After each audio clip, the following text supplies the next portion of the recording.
Hello, dear friends. We're continuing our series of shows, Secrets of the Eternal Book. We're talking about the Pentateuch, and we're learning how to read it correctly. Noah, episode number 6. And as always, with us is Dr. Michael Leitman. Hello. And we're talking about Noah. We're practically finishing this chapter, and we came to a point where the ark reached land, and Noah, with his sons, and with all the animate and inanimate.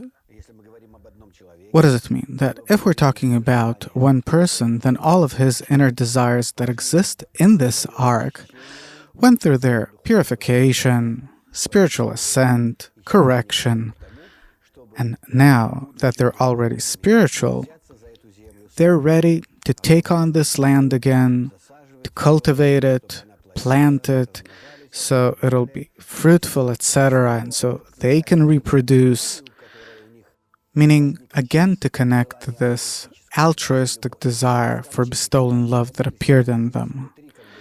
Because while they were in the ark, it was like being inside the waters of the mother, and there they have received the qualities of love, of bestowal, of Bina. And now they have reached land, meaning their ego is starting to manifest in them. And a person starts working with it, with the help of the quality of Bina that he has received.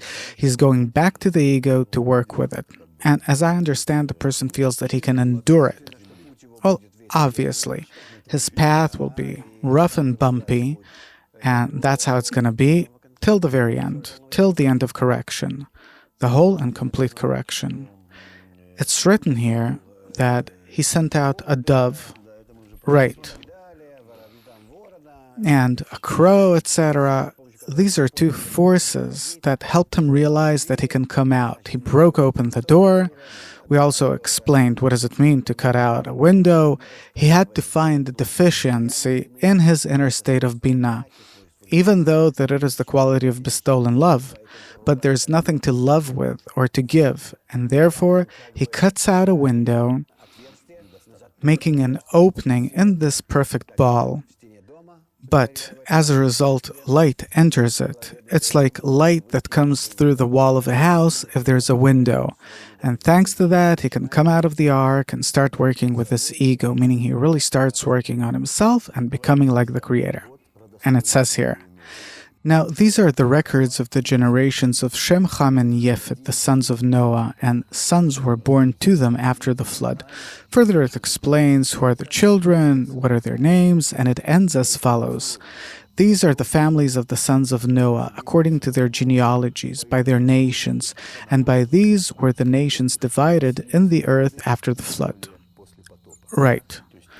Now, this describes the beginning as if of humankind. Exactly. And so what we're talking about is, and we're not talking about our civilization, of course. Our civilization was dispersing, separating, and existed before. This means that after man reaches shore, receiving the quality of Bina, he lands on the quality of Malchut, meaning with the qualities of bestowal and love, he lands on his egoistic quality. Imagine, it's like landing on the moon, right? You have this huge big ego that you have to start processing now and connecting it to the altruistic desire which you have acquired, to process it right in a way that the land, meaning your desire, will be able now to give birth to new spiritual degrees in you by connecting the ego to it and inverting it into altruism. By that, you rise above that ego, which you connect to yourself. Now you're on level 0, suppose. You add some ego, you rise a bit. You add some more ego, you ascend some more. And this way, 125 degrees. It's like throwing coal into a furnace on a train. Right. And the sons of Noah are man's next degree. I'm in the state of Noah now, and I rise to the next level. So my ascent to the next degree works in 3 lines now. Shem, Ham, and Yefet. And here, between them, appear different problems. These 3 lines exist inside of me. Right, and the problems appear between them and my own qualities. The Torah teaches us to look at ourselves from the side, and therefore it describes it as if there's something happening outside of you with other people. It's in order to make it easier for a person to grasp this, to look at it. It's kind of like the Japanese kabuki theater. You have the same there. Each puts on a mask and they act out a person's inner qualities. So it's like I'm looking at myself, it's me out there, and I see what is going on with me, I observe it. Right, that's the only way to look at it, because then I don't associate myself with my qualities that I was created with. They weren't created by me, so why associate myself with them? I want to get myself out of them. I want to explore them from the outside in and see how can I control them. Then I rise to the level of the creator and relate to myself as to a mechanism that has to be corrected, etc. It reminds me of people who went through clinical death and look at themselves from the side. Right? It's very healthy. And it seemed that everything's supposed to be fine. They made it through the flood, they reached land. There is nothing bad. It explains only about those degrees that we have to go through one way or another. This entire path that the Torah tells us about, it exists in each and every one of us. From Noah till Babylon, and from Babylon till Egypt, and the Exodus from Egypt to the land of Israel. In short, problems over problems, all the time, only problems. And this is man's path. And he's told what kind of desires appear in him and what will happen with them if he won't correct them. How will he advance toward the goal by way of suffering? And if he will correct them, he'll advance in a good, comfortable, and easy way. But there's nothing said about that. And why? Because this is your own free choice. Will you or will you not correct these things? No one knows, including the Creator. This is man's complete free will. And therefore, the entire Pentateuch, the prophets, all the holy writings, everything that they talk about, and they explain about such problems, suffering, curses, terrible things, they all talk just about one thing, about the forces of nature that will force you toward the goal. And if you will be able to compensate for it, to soften it in advance, to go ahead of them without waiting for the blows, then please. It's like parents tell their child, we want to make a professor, a doctor out of you, an Einstein, I don't know, or a great musician. That's terrible. Yeah, I know it on myself. So bear in mind, this is what's ahead of you. This is the goal that you have to reach. This is how you are now, and look what we have invented for you. And then to play the violin for hours and hours, poor guy. But can you please explain, why isn't the path of good described? Because it's individual for each and every person. This is general for everyone. Everything that it says in the Torah, it's the same path for everyone, regardless of who you are. The same path for everyone. Meaning everyone is going to be pushed by the same forces forward toward the purpose, the goal of creation. But the measure to which each of us will be able to advance by mitigating this path, by acknowledging, understanding it like a wise child and not a stubborn one, this is up to each and every one of us, and therefore you can't write about it. There we're told about the laws of nature. Here's the ego, and here's the force that will put pressure on it and will bring it to its goal for sure in a predetermined period of time, throughout a period of 6,000 years, and your participation in it is unknown. And we're stubborn. We're all stubborn. But the thing is that to the measure to which we learn about it, read about it, talk about it, we influence ourselves, we prepare ourselves from within, we remain stubborn. But somewhere inside of us, there's already some kind of agreement, understanding that's being formed. And agreeing to this path, the inner understanding of its need influences us and truly mitigates our fate. So it's good. So they've reached land, and then it tells the following. Now the whole earth used the same language and the same words. It came about as they journeyed east that they found a plain in the land of Shinar and settled there. They said to one another, "Come, let's make bricks and burn them thoroughly." And they used brick for stone, and they used tar for mortar. Meaning, they as if invented their own methods of exaltation, building, meaning man invents a method for his own ascent, not nature. Brick for stone, tar for mortar, meaning I myself as if create those degrees upon which I wish to climb. And this is something that is typical only of human beings, not of animals. An animal doesn't create tools, and an animal doesn't create the elements out of which it builds its house, for example. Well, we know that birds build nests, etc., but they build it out of natural ready-made parts. And man is different in the sense that he creates these parts. And this is a very deep philosophical understanding of human development, that man knows and understands of what and why should he prepare and create all of this in advance, etc. And the animal level does not apply this. Then they said, "Come, let us build ourselves a city with a tower that reaches to the heavens, so that we may make a name for ourselves, lest we be dispersed over the face of the whole earth." Meaning, in man appears such an ego that says that I have to build this tower, this everything to the heavens. With my understanding of my ego, by my own efforts, I can do it all. And I will disperse all over the earth. But because I'm strong, because my tower reaches the skies, and I understand and I feel, I include all of nature, all of creation in me. You know, like these slogans that we heard in the past, that man is the crown of nature, that he has to subordinate nature to himself, etc. Sounds very condescending, right? And that we're superior to all of this.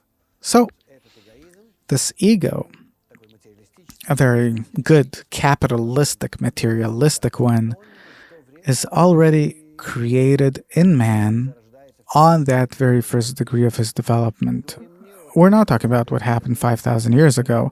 We're talking about our inner spiritual development. And this is how immediately this feeling of the ego appears in a person, that I myself want to reach the goal. I'm ready. I can. I'm capable. I'll ascend to the heavens.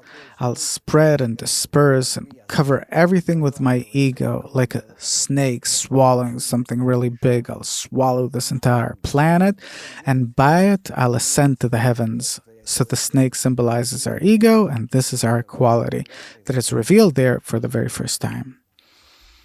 I understand everything. Just please explain. These people, they went through the flood, meaning that the spiritual realm was revealed to them. You mean historically wise? No. Suppose we're not talking about people.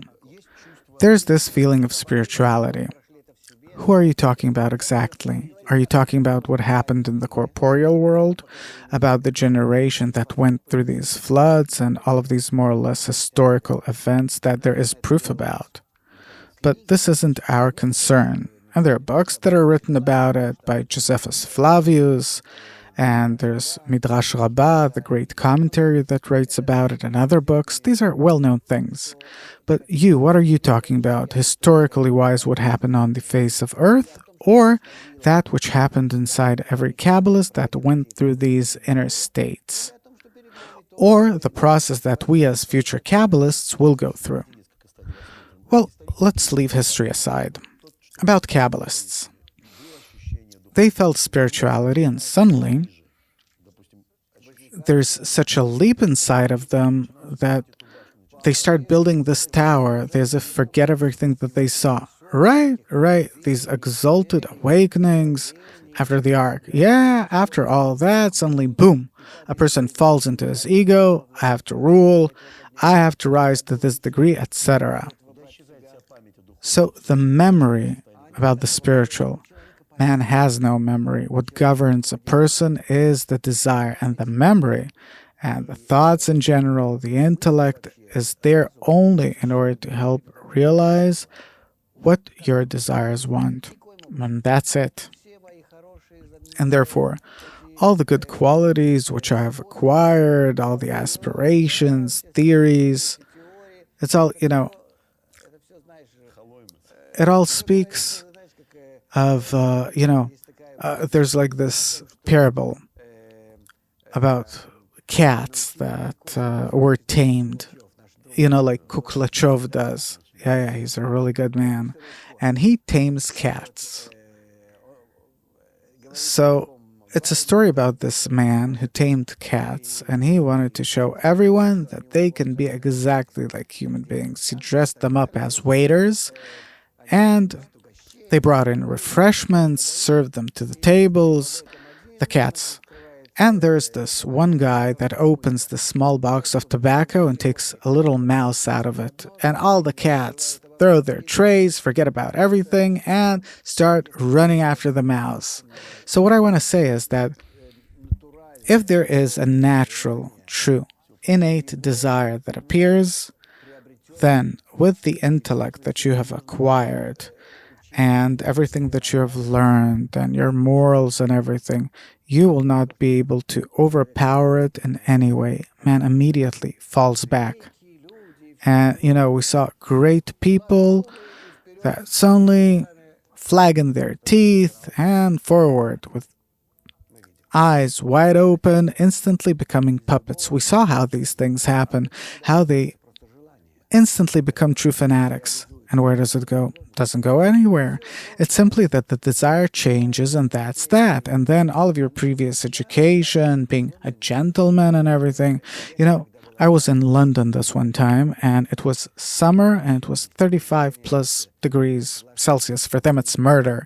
And with the humidity and everything, they're not used to it. And I was thinking, what's going to happen? Because they always walk around all dressed up, and it was a really pompous neighborhood. They were walking around in shorts, shirts unbuttoned. They couldn't do anything. It looked like the marketplace in the Middle East. Once things go down, there's nothing that you can do. So you talked about the great commentary, and not many know about it. Not many of our viewers, meaning. There's this book called Midrash Rabbah, and we can believe it like any other Kabbalistic book. It was written by great people around the same time as Babylon. It tells us about Babylon, about Nimrod, about the Babylonian Tower, about everything that happened there, about many generations that lived back there, about tribes that got together back then in that valley where they built this tower. And it's clearly described how it was, what was it like. And also the ancient Greeks, they passed it on from generation to generation about how it was. And Josephus Flavius, he wrote about it. And its measurements are described, 90 elbows, 60 elbows. It was 7 stories high. And at the top, there was this special place in order to bring your offerings. It was pretty sophisticated. Even if you look at it from the point of view of contemporary technology, it's not easy to make. Meaning, contemporary technology can do it, but back then, with the means that they had. So, I want to read a short excerpt from there about this for us to feel what was going on there.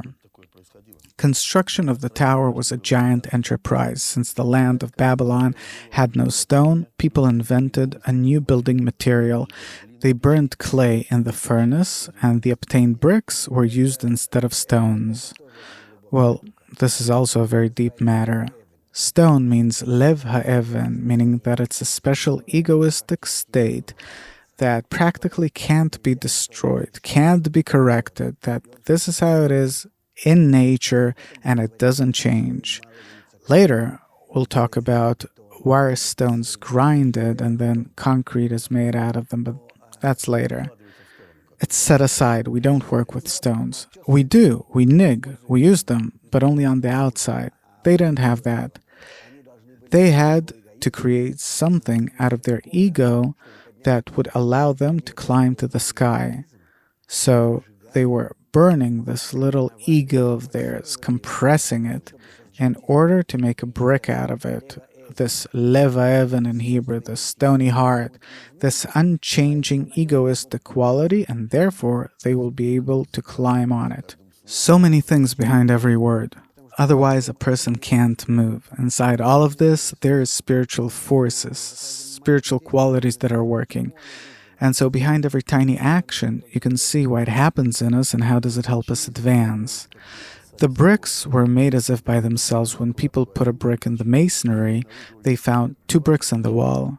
When they put 2, then 4 of them appeared in the wall. The tower grew and soon became so high that it took a year to climb to its summit. 2 wide staircases led to the tower, one from the east side and one from the west. Well, maybe we'll explain this when we'll talk about the construction of the temple. Then we can analyze this tower and the temple and the pyramid and compare these structures.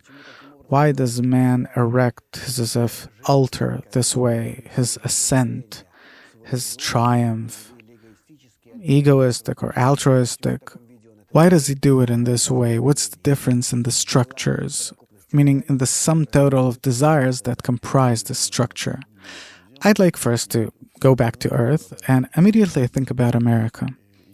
In America, there's like this well-known slogan to be a self-made man. And to build a tower, to me it sounds like make yourself.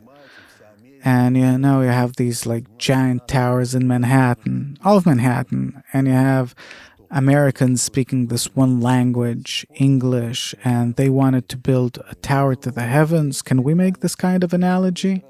Well, actually, yes, on the one hand. But on the other hand, America, of course, was lucky. Naturally, and this is not a coincidence, it was initially considered as a safe haven for all refugees of all sorts and kinds. And actually, what ruled America was an idealistic beginning, origin, that we must show the whole world a new order, a new world, a new light, compared to Europe, that's divided, old, located inside of this outdated egoism, a kind of petty chauvinism, nationalism of different kinds and sorts, different religions, and each religion with its different variations, and everyone against everyone. In short, very divided. There are many contradictions, and we want to do everything the opposite. Maybe besides the Afro-Americans, but they too actually went through it very quickly, because the war between the South and the North was actually a war between white people in order to eradicate slavery. And this Anglo-Saxonian education, this attitude toward life, gave the opportunity of freedom to everyone. And to this day, we see how in America, nonetheless, equality and equal opportunities are truly greatly appreciated. And those very Anglo-Saxons that built America, they gave an opportunity to everyone else to participate, grow, and to even take key positions. Like today, you have a black president. Not only the president, but Supreme Court justice. And, in key positions, you have Italians and Hispanics and Afro-Americans and everyone. And I think that to this day, most mayors in the United States are Afro-Americans, and they're excellent leaders and administrators. And so what other country could show the ability to go so quickly through all these phases of development? Russia to this day didn't come out of feudalism. To this day, feudalism, you feel the same relations like you had in the times of Ivan the Terrible, where you can simply kill anyone you want and bury him someplace. Where could something like that happen in Europe or the United States? Well, I tried to run a kind of comparison between the Babylonian Tower and the United States. I'm talking about the pluses now. The Babylonian Tower is similar to the United States in that it allowed people to unite, and while they built the Babylonian Tower, they were egoistically connected, and by building it, by reaching the heavens, there they have actually attained, at the very end of their work, what egoists they remain and how much they hate each other.